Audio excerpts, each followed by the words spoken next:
Hello, Psych 101 students. Welcome to Module 6, Chapter 13, Learning Objective 6. This chapter is about the self and personality and explores individual differences between us. There are cultural and historical influences, as well as biological influences that shape differences between individuals.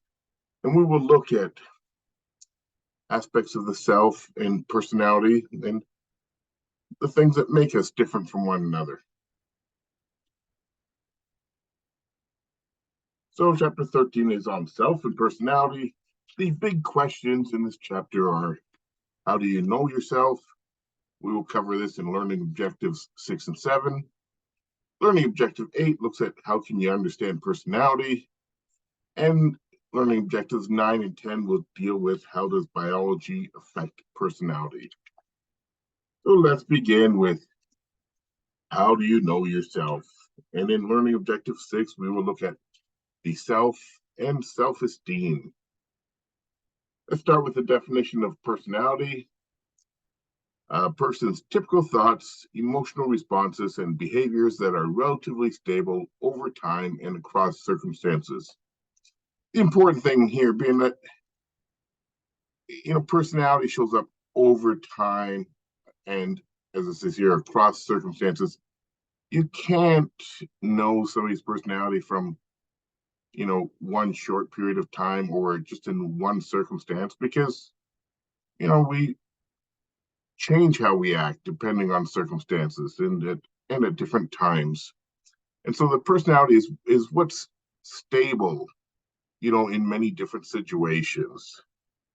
Whether you're at church or at home with your family or at school, I mean, what are the aspects of yourself that keep repeating, that show up again and again? And this is what personality is. It's kind of the long-term view of what characteristics you typically display. The self-concept is everything an individual thinks, believes, and feels about him or herself. It includes an individual's physical body and conscious awareness of being unique and separate from others. For college students, a sense of self typically includes age, student status, interpersonal style, for example, shy or friendly, personal characteristics like being moody or optimistic, body image, positive or negative, as well as your memories, your experiences, your physical appearance. All these things are part of our self-concept. Your sense of self includes what's called a self-schema. The self-schema refers to a long-lasting and stable set of memories that summarize a person's beliefs, experiences, and their generalizations about themselves.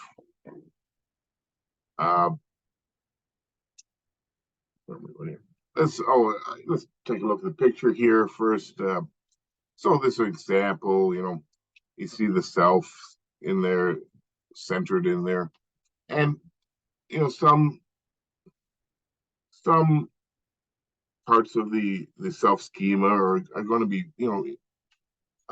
very strongly important to you. So for this particular person, like you can see that being a student and a daughter and a sister are important parts of the self concept because they're tied into the self. And then we can see that there's some things that are fairly strong, such as being ambitious and liking movies and playing soccer and being a brunette. There will be other things that are just weakly related. So for this person, it's being stylish. You can see the dotted line there. It's like that's only, somewhat related to their sense of self. And then there'll be things that, are not related, things that don't fit you at all. So you can see there's no connections to being tall or being shy. And this is kind of just a concept, a pictorial concept of of ourself is self-concept or self-schema, excuse me. Some things are really going to be really important, so other things somewhat important, some things weakly related, and other things not at all. Um, Researchers typically observe activity in the middle of the frontal lobes of the brain when people process information about themselves. And it's been shown through case studies that the damage to frontal lobes can reduce or eliminate, even completely eliminate self-awareness. So it is, our sense of self, it really seems to be located in our frontal lobe.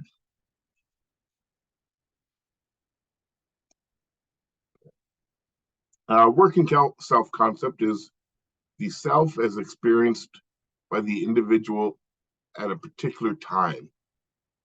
So the same person might have a very different working self-concept at different times, simply because, different views are brought into awareness by different events. So right at this moment, my working self-concept would include that I'm an instructor. It's kind of prominent at this moment. When I'm putting my daughter to bed, it would include being a father, as an important part of my self-concept.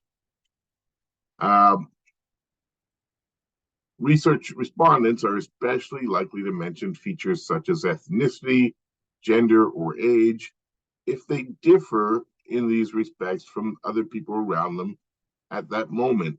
So sometimes something's going to stand out to you because the particular situation you're in,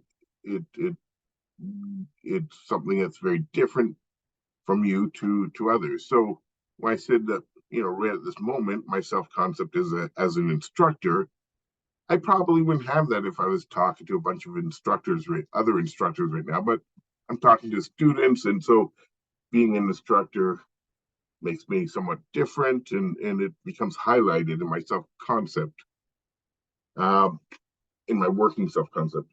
For this person here in the picture, when he's with a bunch of women, he's going to be, very aware that in his working self-concept that he's a man.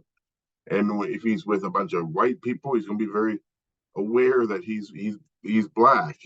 And so your working self-concept is going to shift, from one situation to another. Self-esteem is an individual's subjective evaluation of their own worth. It goes, it's an important concept, and it goes by many different uh, different titles. I mean, it's also known as self-worth or self-regard or self-respect, also self-integrity. I mean, these are all, other ways of saying self-esteem. Um, Reflected appraisal is a person's perception of how others see and evaluate him or herself. And that's an important part of our self-esteem. When we feel like others are liking us, we feel better about ourselves. If others are having problems with us, it might make us feel worse about ourselves. Self-compassion refers to treating oneself with care, acceptance, and kindness during difficult times. It was found to be a good predictor of better mental health during the first year of college in one study. I mean, we're all human, and we all mess up at times, and that's okay. We have our whole lives to keep improving, and if you can love or at the very least like yourself, it'll make it easier to keep trying to improve and to accept, when we're not at our best. It's true of everyone. We this idea of self-compassion is an important one. We're Like I said, we're all going to mess up and screw up at times and not be our best, and we have to be kind to ourselves and not be overly critical.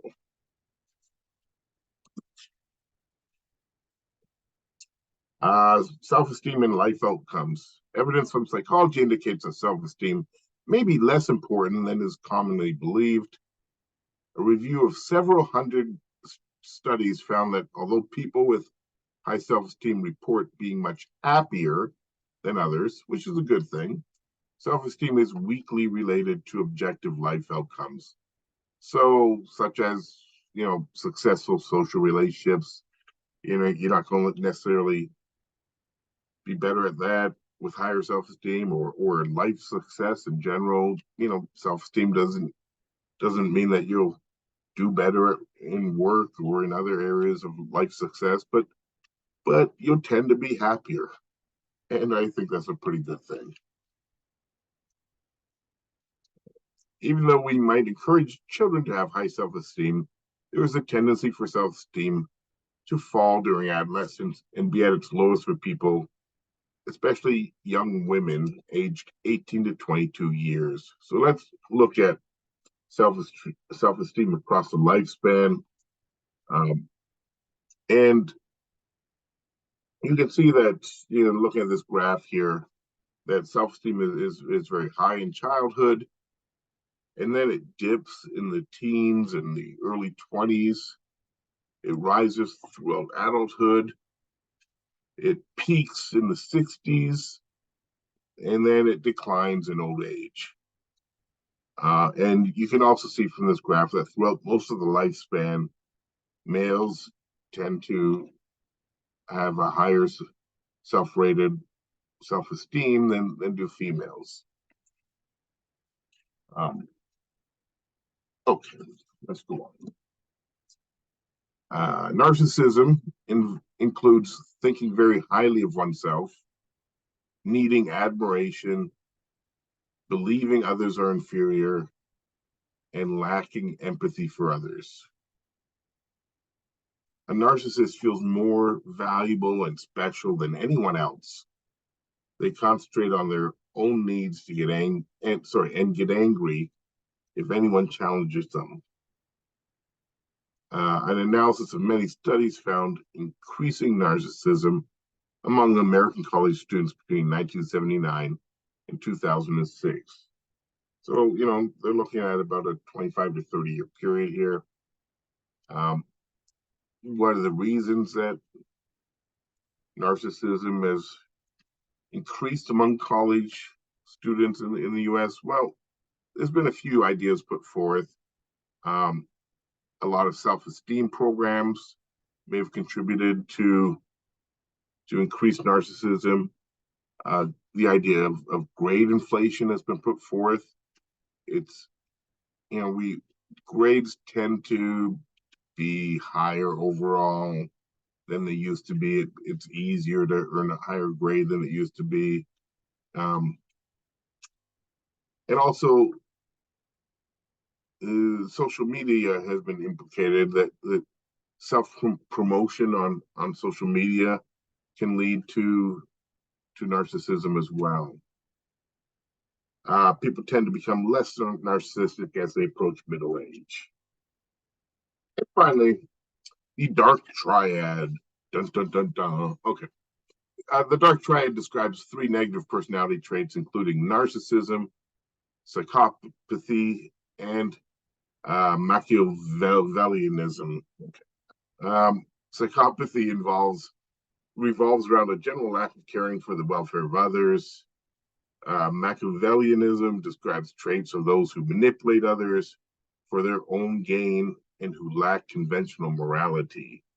So a person with the dark triad of personality traits would tend to be cruel and manipulative, and they would see themselves as superior to others.